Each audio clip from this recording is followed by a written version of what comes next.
എന്താ മോളെ? ആരുടെ കത്താ? സിത്താര ബാങ്കിൽ നിന്നുള്ള അപ്പോയിന്റ്മെന്റ് ഓർഡറാണ്. 1-ാം തീയതി തന്നെ ജോയിൻ ചെയ്യണം. അയ്യോ, ഇനി 2-3 ദിവസം കൂടിയല്ലേ ഉള്ളൂ. എങ്കിൽ നാളെ തന്നെ പുറപ്പെടണ്ടേ? 10,000 രൂപ സെക്യൂരിറ്റി കെട്ടണം അത്രേ. 10,000 രൂപയോ? നമ്മൾ എങ്ങനെ ഉണ്ടാക്കാനാ? അതുണ്ടായാലേ ജോലി കിട്ടും. നമുക്കൊരു കാര്യം ചെയ്യാം. ചന്ദ്രന്റെ അടുത്തൊന്ന് പോയി ചോദിച്ചാലോ?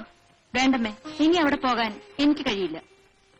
നടന്നതെല്ലാം മനസ്സിൽ വെച്ചുകൊണ്ടിരുന്നാൽ എങ്ങനെയാ? അത്യാവശ്യത്തിന് നമ്മളെ സഹായിക്കാൻ വേറെ ആരാ ഉള്ളത്? എനിക്ക് ജോലി കിട്ടിയില്ലെങ്കിലും വിഷമമില്ല. അങ്ങനെ അടുത്ത് കൈനീട്ടാൻ എനിക്ക് വയ്യ. നീ ഇങ്ങനെ വാശി പിടിക്കല്ലേ മോളെ. ബാലനെ ഓർത്തെങ്കിലും ഞാൻ പറയുന്ന ഒന്ന് കേക്ക്. ജോലിയും തൊഴിലും ഇല്ലാതെ നിങ്ങൾ കല്യാണം കഴിച്ച് എങ്ങനെ ജീവിക്കാനാ? നീ ഒരുങ്ങ. അമ്മ വളരെ നിർബന്ധിച്ചുകൊണ്ടാ വീണ്ടും ചന്ദ്രേട്ടന്റെ അടുത്ത് പോയത്. പണം കിട്ടുമെന്നുള്ള പ്രതീക്ഷയില്ലായിരുന്നു. അമ്മ വിവരം പറഞ്ഞപ്പോൾ ഒരു മടിയില്ലാതെ ചേട്ടൻ സമ്മതിച്ചു. മാത്രമല്ല, നമ്മുടെ വിവാഹം ഇനിയും നീട്ടിക്കൊണ്ടു പോകണ്ടെന്നാ ചേട്ടന്റെ അഭിപ്രായം. ഓണത്തിന് മുമ്പ് തന്നെ ആവണമെന്നാണ്. സരിത ഒറ്റയ്ക്ക് തിരുവനന്തപുരത്തേക്ക് പോവോ? ബാലേട്ടന് കൂട്ടുവരാൻ പറ്റില്ലല്ലോ. ചന്ദ്രേട്ടൻ വന്ന് ഹോസ്റ്റൽ സൗകര്യം ഏർപ്പാട് ചെയ്തിട്ട് ഇങ്ങോട്ട് തിരിച്ചു പോരും. സൂക്ഷിക്കണം, മനസ്സിൽ വിഷമുള്ള ആളാണ്. ഏയ്, ഇപ്പൊ പുള്ളിക്കാരൻ വളരെ മര്യാദക്കാരനായി പോയി. പണ്ടത്തെ പകയും വിദ്വേഷവും ഉണ്ടായിരുന്നെങ്കിൽ ഞങ്ങളെ കണ്ടത് ആട്ടി പുറത്താക്കുമായിരുന്നില്ലേ? സരിത പോയാൽ എന്നാ തിരിച്ചു വരിക? നമ്മുടെ കല്യാണത്തിന്. അത്രയും താമസിക്കോ? ജോലിക്ക് ചേർന്നത് 3-ാം മാസം നമ്മുടെ കല്യാണം. എഴുത്തേതില്ലേ? എന്നും എഴുതും. ബാലേട്ടനല്ലാതെ ഞാൻ ആർക്കെഴുതാനാ? സരിതയുടെ എഴുത്ത് മാത്രമായിരിക്കും എനിക്കൊരാശ്വാസം. സരിതയില്ലാതെ എനിക്കിനി ജീവിക്കാൻ കഴിയില്ല.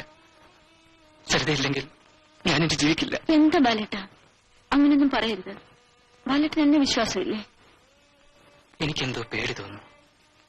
ഈ ലോകത്തിന്റെ കറുപ്പും മനുഷ്യ മനസ്സിന്റെ കറുപ്പും കാണാൻ ദൈവം എനിക്ക് കാഴ്ച തന്നില്ലല്ലോ.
നമ്മൾ തെറ്റെയ്യരുത്.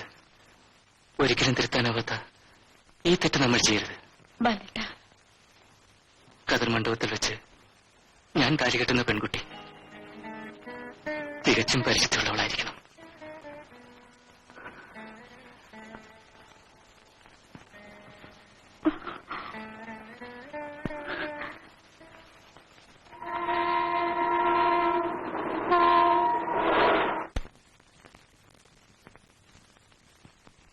നിനക്ക് വേണ്ടി നല്ലൊരു ഹോസ്റ്റൽ അറേഞ്ച് ചെയ്തിട്ട് ഞാനിന്ന് തന്നെ തിരിച്ചു പോകും.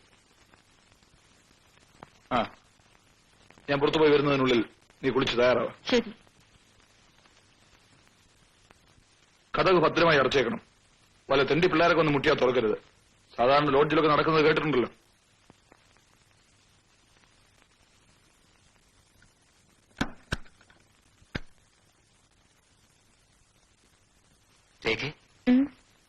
സരിതയിപ്പോ അവിടെ എത്തിയിട്ടുണ്ടാവില്ലേ? മക്കളെ, നാളെ രാവിലെ അമ്പലത്തിൽ പോയി ബാലന്റെയും സരിതയുടെയും പേരിൽ അർച്ചന നടത്തണം. അവള് നാളെ ജോലി പ്രവേശിക്കുന്ന ദിവസമല്ലേ?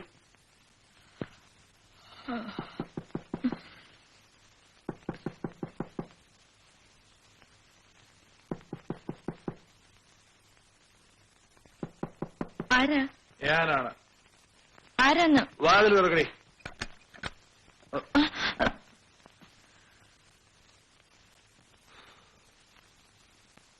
ഹോസ്റ്റൽ സൗകര്യം നാളേക്ക് റെഡിയാവും. രാവിലെ അങ്ങോട്ട് മാറാം. ഇന്ന് രാത്രി നമ്മൾ ഇവിടെ കഴിയുന്നു. ഒരു മുറി കൂടി ഒഴിവുണ്ടോന്ന് ചോദിക്കായിരുന്നു. 2 പേർക്ക് താമസിക്കാനല്ലേ ഡബിൾ റൂം ബുക്ക് ചെയ്തിരിക്കുന്നത്.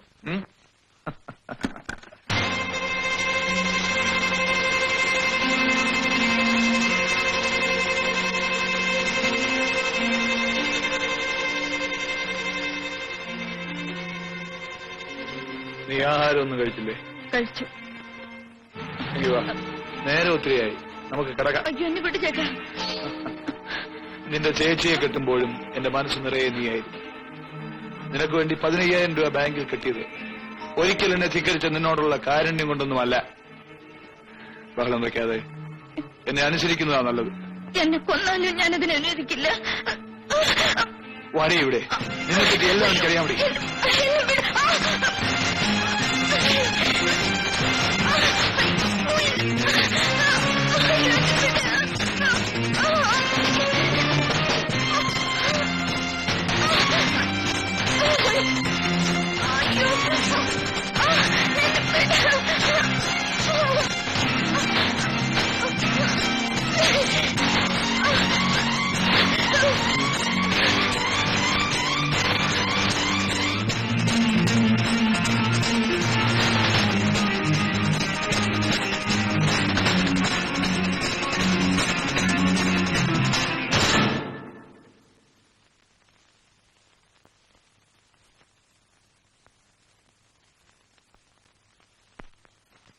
സരിതമോളെ, നിന്നെ മിന്നുകെട്ടി ഞാൻ എടുത്തില്ലെങ്കിൽ എന്റെ പേര് ജെയിംസ് ജോർജ് എന്നല്ല.